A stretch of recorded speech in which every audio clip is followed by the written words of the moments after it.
Hello mga Inday! Ipakita ko sa inyo, made in Thailand ito. Nabili ko kahapon, si Pans. Naalala ko kasi, hindi lang ako sure kung ito ba talaga yung binili ko. Or iba yung color, or iba yung packaging.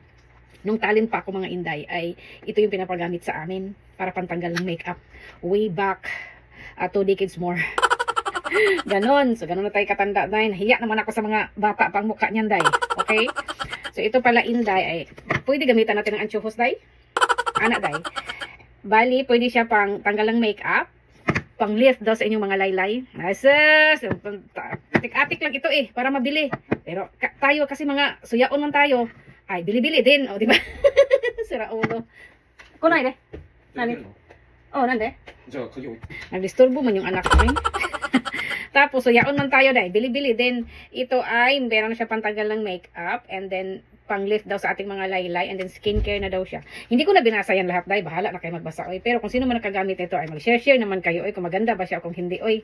O may oy talaga. So ganoon siya kapuno day Tapos ano siya day? Pag nilagay niyo bitaw ito sa inyong mukha day kay para siyang nagmo-moist talaga siya day. Ay nako, basta lang din tayo may mga vlog day pero senior share ko lang sa inyo day ba kung ano yung mga ginagamit ko day. Huwag naman kayo mang bas oy mga baho mo bilat.